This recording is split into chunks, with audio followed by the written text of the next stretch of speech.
We're going to be talking about the flight of wealth and the exodus inside America and outside of America for basically American families to renegotiate the prices that you need to live. Net free cash flow is basically to an extent to where it's so low that people are choosing not to have families, they're choosing to have less cars, choosing smaller houses, choosing to not have children, which is probably the most egregious one to me. And that's why a large percentage of like millennials and Zoomers and so on see their dogs as children. It's because it's the cost burden they can afford. They want that emotional connectivity, but they don't see the capability of themselves to basically afford these like dreams that they're priced out of. So they're more or less turning into like capitulation and forfeiture of those dreams, whether they wanted them or not. We're going to go through what the flight of wealth looks like and where you want to fly to. Basically, the flight of wealth is individuals fleeing government entities or economic conditions or high crime. And they're going to flee these three things out into a position where they can move to. Especially if you have equity in your home, this makes your ability to maneuver pretty well. You have a lot of options. You need to move to somewhere that has what's considered immovable value.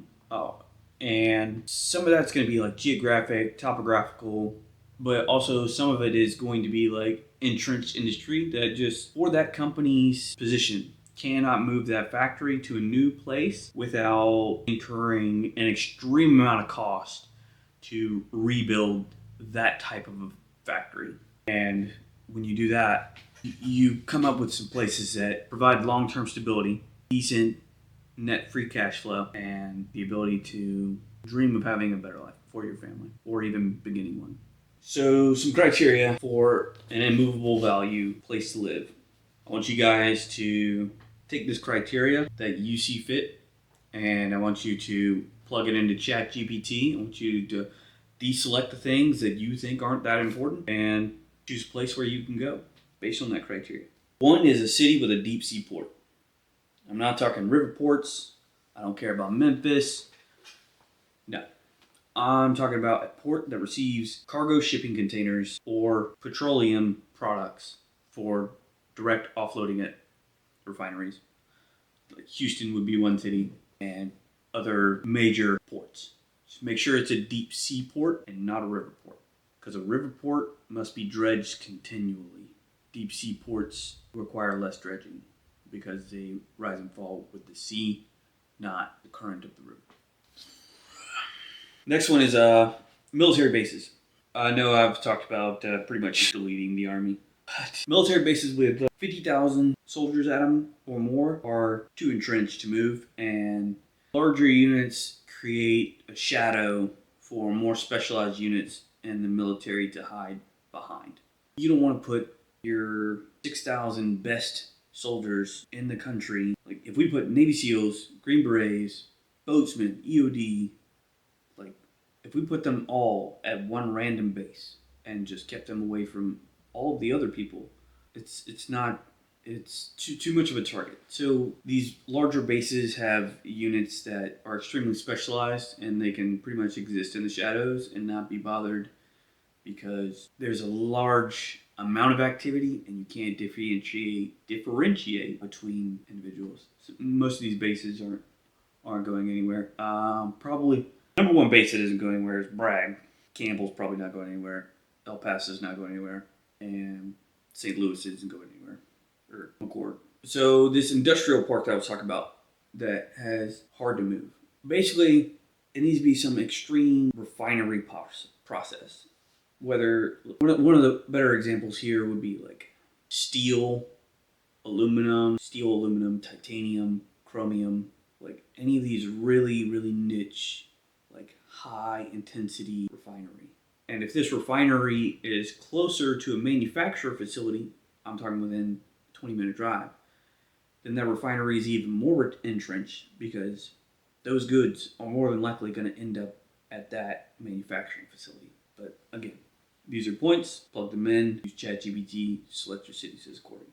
Stable electrical infrastructure Apparently, Texas thermostat doesn't go below 32 because if it does, the whole state's electrical grid just turns off. So just take that into consideration. On the flip side of that, there are states up in the north where if they see a temperature with 3 digits in it, they all of a sudden start freaking out. Stable governments, this plays into like low crime, but also like incentivizing police and teachers to keep showing up to work. And then you gotta watch your self-defense laws and I'd say right to have a gun and more so the right to use it without being drugged through the court. Next one be property crime and the rate of violent crime. So you need to watch out for that, especially in like predator zones, like tourism areas. For an example, Myrtle Beach, South Carolina is kind of like a predator zone now because it's a tourism town with a tourism season. And more or less the hunting season occurs with the tourism season. And this violence waxes and wanes with the flow of tourism as hunting season opens on tourists. Cancer clusters, with those, most people don't know those maps exist. Pretty much, you don't want to be. I'm just going to I'll drop a link of some sites that you can use for cancer cluster maps. Stay away from the red counties. Kentucky's horrible. Half of Ohio is horrible. If you've ever seen Dark Waters, the movie, sorry, Ohio, you literally destroyed your own rivers. And all that stuff basically, all that pollution basically flows all the way down through the Mississippi to the Gulf. So every connecting river from Ohio to the mouth of the Mississippi in the Gulf is going to have that heavy amount of pollution in it. And you'll find that on the cluster map. It's basically dots of red counties all the way to the coast until the water goes away. Access to fresh water. If you're going to be thinking about a position that's defendable, just stop thinking about a defendable position as in your 30-year mortgage. Think as in, will my great-grandchildren be able to live in this house without the need of the having to leave because the environment changed? And if you can plan for 100 years, then you're probably fine. Next one's a more immediate concern. This will buy you that buffer time frame of where you can live now and not have to worry about shockwave of the stuff that's coming in 2032 with the pensions. Is the age of the general population should be below the age of 45. And if the age of the general population is 45, they're not so young that they're stupid, and they're not so old that they don't care to try and like keep the system going. But they're old enough to know that they've got enough money in the game to keep playing the game correctly. And that's more of a stability thing. You want 80% of people in your city playing by the rules, because otherwise things just don't work. You're always going to have crime.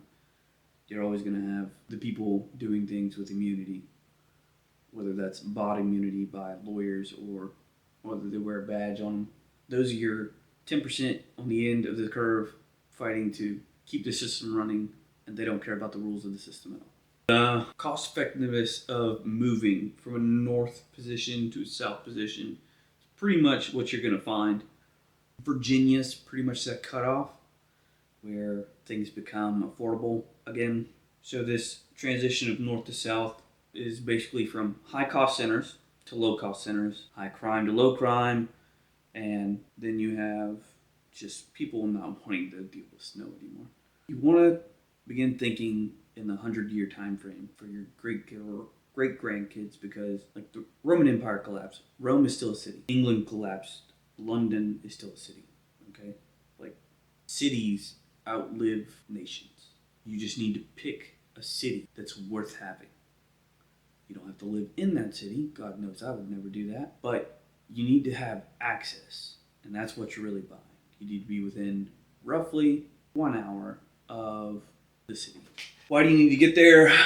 And why do you need to get there soon? Because rates are coming down in 2026. After this next round of cuts, there really isn't going to be any room for rates to go further down pretty much ever again.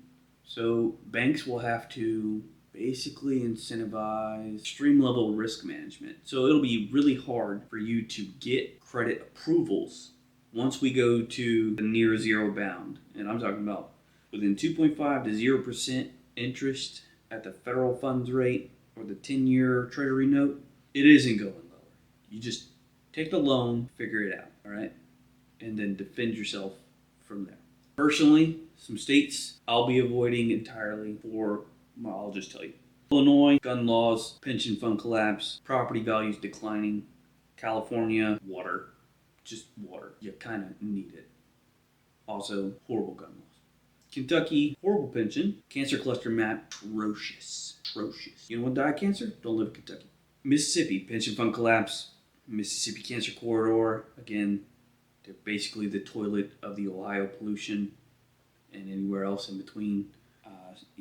Just look up Mississippi Cancer Cluster Corridor. It's, again, red counties for days against the river.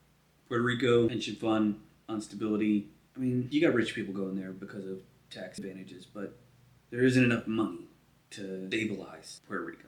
It won't happen. Pennsylvania, decreasing property values, horrible gun laws, aging population, which is just going to further accelerate, again, property value loss. New Jersey, pension fund failure, violence, property crime laws. New York, gun laws. Pension fund's actually pretty good. I'll give them that. Business-wise, businesses are fleeing due to tax structure, which ties back into government. So I guess it goes to like laws as far as like tax code. It's just not beneficial for economic activity to basically maintain itself unless you want to live in a $3,000 broom closet and trade on Wall Street. New Mexico, you have literally no water anywhere unless you want to buy a drill and drill down to it. And no, you could just not. Like, why not just live somewhere where it doesn't cost you $40,000 to find water beneath your house? There's an option. That's a freaking car. And if things, get worse, New Mexico's also got some weird gun crime. It's cartel corridors. I won't get into that. Violent crime, etc. So that will be my list for things for you to look into to find a home that is defendable. There is a case to be made for the ability to create a wealth flight out of the country. 3 places I would consider would be Thailand. You can stay there for a while with some visas, things like that. And Vietnam. Thailand, Vietnam, you can last a long time there. You got Costa Rica. If you're a digital nomad, they don't have an age restriction. And that's pretty reasonable, so long as you stay out of, like, Tamarindo is kind of green, gentrified now, so it's not really a cost savings area. And it's a manageable area to live. It's beautiful down there. Friendly enough people. Not always, but friendly enough. And the last one would be Argentina. So, like, these 4 places. And here's the thing to consider when you're going to take on, like, this hard of a wealth flight, is you could not have a door back. And that is because these areas are cheap to live to forever, but if asset prices in America accelerate, they're going to accelerate faster in your ability to recover to buy back in. So these are true, like, international wealth flights. Your ability to return is probably nothing, especially if you stay beyond a year. There's not much else. I mean, I'm sure there's other countries you can go to for sure, no problem. Portugal, it's got its visa program. UK, I wouldn't do that. And there are options. There's a channel called Nomad Capitalists. They're pretty decent about explaining things to you about as far as options for international places you want, visas, residencies, or otherwise. But you could reduce your cost burden in a lot of these places. 2 that I'm still kind of back and forth on adding to that list, I would say would be Brazil and Colombia. There is another way of doing this. I'll have to look into that more.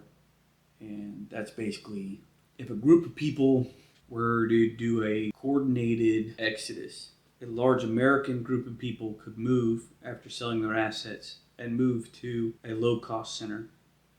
So we'll just pick Argentina because honestly, if I had to choose, it'd probably be Argentina or Costa Rica. You can move in and buy. You want to do all your buying in 90 days. That way that they don't have the opportunity to reprice to basically an expat exodus takeover. And then you can basically inherit your social norms but take over your price control. And that'll free up your negative cash flow. So if people did that, you'd be able to not cause yourself the like expat fever or homesickness, because you would have that small social community network, but you would also have the ability to drive 15 minutes down the road and get a different culture set and basically cultural experience. So it would be like importing your own like homeland, so to speak, as far as general daily social norms, stuff like that. That would require, at least enough people to feel like a community. So probably on the low side, I'd say 50. On the marginal side, I'd say 200 people. And then on the even higher side, which is extremely unlikely, it would be like 500 people. 2,000, you could import basically a social set into a new country. And you could buy out people and take on their cost of living, especially if you are making your money in a way that's not tied to your physical location. It would be extremely advantageous. And you kind of throw Uruguay in there too, which is like just east of Argentina. But I think Argentina is more or less on the mend, and it's in a position where Argentina is not too involved in the problems of the world. So when you're thinking on that 100-year timeline, it's in a safe enough direction, and it's also below the standard drug trade routes. Like there's no benefit or cost effectiveness for the drugs to turn south and come to you. So that's what it is. And I like steak, and they have a lot of it. So that's the other thing. If you guys are thinking about doing one of those international travels, long-term visas, long-term tourist visas, you can drive down there, check it out, experience the culture. You'd be even better off if you could do that 4-income household in any of these relocations, whether it's inside the United States or internationally. You want to stack in a 3-generational household. You could basically put so much money into like these other countries that you could live like kings. Like 100 grand goes a long way in Argentina. A long way, like years. So hopefully it gives you guys something to think about and some criteria for you guys to look into. There are some cities in Virginia, Texas, South Carolina that are meeting a lot of these criteria, and I would recommend you guys also consider moving to those areas. Thinking in that 100-year timeline for basically this 2026 mortgage opportunity as far as rates, and then long-term stability for your children's children, and hopefully your ability to think about having your own. All right, adios.